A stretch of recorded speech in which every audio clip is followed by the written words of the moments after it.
अध्यक्ष महाराज, आपण हा जे बिल आपण इथं आणलेलं आहे ते खरं तर कशासाठी आणलेलं आहे हे कळायला कारण नाही आहे.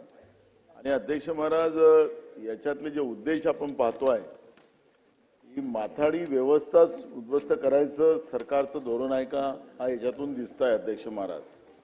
अध्यक्ष महाराज, श्रमजीवी कामगारांच्या नोकरीचे नियम करणे, त्यांच्या नोकरीच्या अटी व शर्ती यासाठी अधिक चांगली तरतूद करणे, अशा नोकऱ्यांमध्ये ज्या ठिकाणी त्यांचे कल्याण, आरोग्य व इतर सुरक्षिततेच्या उपायासाठी तरतूद करणे टाळता योगायोग, बेकारीस प्रतिबंध करण्यासाठी अशा नोकऱ्यांमध्ये अशा कामगारांचा पुरेसा पुरवठा होईल, त्याचा पूर्ण यथोचित उपयोग केला जाईल हे निश्चित करण्यासाठी तरतूद करणे, अशा पद्धतीचं गोंडस भूमिका या बिलामध्ये मांडलेली आहे. अध्यक्ष महाराज, पण याचे परिणाम काय होणार? याचे परिणाम असे अध्यक्ष, याच्यामधले जे प्रस्तावना अधिनियमातील कलम 2 चे पोट कलम 2, 3, 6, 7, 11, 12, कलम 4, 1 व 13, 1, 3 च्या व्याख्या बदलणे होणारे परिणाम, हे जे व्याख्या आपण बदलत आहे, हे व्याख्या आपण बदलत आहे, तुम्हाला ते सांगत आहे ना. या मंत्र्यांना तंबी द्या. अध्यक्ष महोदय, तुमचा आवाज त्यांच्यासाठी भारी आहे. मंत्री मुंबईचे गडबड साहेब. हा अध्यक्ष महाराज, याच्यामध्ये मी आपल्याला हे सांगितलं की अधिनियमातील व्याख्या बदलणे, कायद्याची व्याप्ती कमी होऊन कायद्याचा उद्देश व हेतू असफल होणे, अनेक उद्योग व कायद्याच्या अंमलबजावणीतून बळगले जातील, त्यामुळे हजारो कामगार बेरोजगार होतील व त्यांचे शोषण होईल. हा तुमच्या हे जे सगळं कलम तुम्ही वगळलं त्याच्यातून त्याचे परिणाम काय होतील ते मी तुम्हाला या ठिकाणी सांगितलेलं आहे. तसेच कायद्याचे संरक्षण मिळण्यास पात्र असलेले लाखो कामगार कायद्यापासून वंचित राहतील व त्यांची पिळवणूक होईल. अधिनियमातील तरतुदी लागू नसल्याच्या संदर्भात उद्योगपतींनी मुंबई उच्च न्यायालयात व सर्वोच्च न्यायालयात दाखल केलेले होते, त्यावर मान्य न्यायालयाने सन 2009, 2016, 2023 मध्ये हे सगळे दावे फेटाळून कंपन्या, कारखाने मधील माथाडी स्वरूपाच्या कामास माथाडी कायदा लागू असल्याचा निर्णय दिलेले आहेत. आणि म्हणून तुम्ही या उद्योगपत्यांसाठी हे कायदे आणतायत का, हा त्याचा अर्थ निघतोय. अध्यक्ष महाराज, माननीय न्यायालयाने उद्योगपतींना शासनावर दबाव आणून नवीन सुधारणा विधेयक आणण्यास सरकारला भाग पडलाय का, हा प्रश्न या ठिकाणी निर्माण होत आहे. मला माहित आहे तुम्ही काय अडवताय मला. मी तुम्हाला तुमच्या आणि म्हणून या अध्यक्ष, या कायद्यामुळे हजारो आस्थापना, उद्योग, कारखाने, संचय व साठवणूक उद्योगामधील लाखो कामगारांना संरक्षण प्राप्त झालेले आहे, ते संरक्षण नाहीसे होऊन हे सगळे माथाडी बेरोजगार होतील, अशा परिस्थिती आज या कायद्यामुळे निर्माण होणार आहे.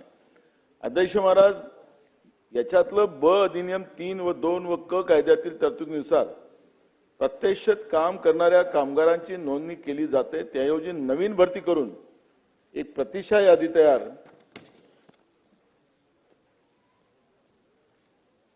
केल्यास, पिंक कलरचा डब्बा आहे आज थोडंसं फाईट करायचं ना, केल्यास विद्यमान कामगाराच्या राजीनाम्याचे अथवा मृत्यूअंती त्याच्या जागी नवीन कामगारांची नवीन नोंदणी करता येणार नाही. कामगारांचे विद्यमान नाम निर्देश करण्याचे हक्क डावलले जाणार आहेत.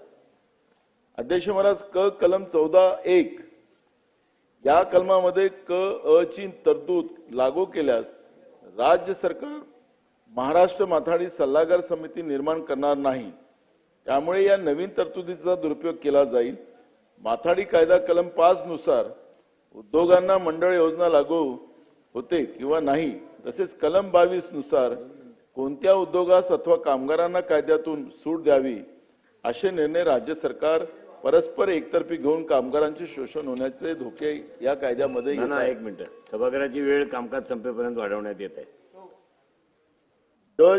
शासनाने सुधारणा विधेयकाबाबत विशद केलेला उद्देश व कारणे दिशाभूल करणारी आहेत. अध्यक्ष महाराज, अधिनियमाची कार्यपद्धती सुलभ करणे आणि त्याखालील केलेल्या योजनांची प्रभावी अंमलबजावणी करण्याच्या दृष्टीने अधिनियमात विविध सुधारणा करणे आवश्यक असल्याचे नमूद केले आहे.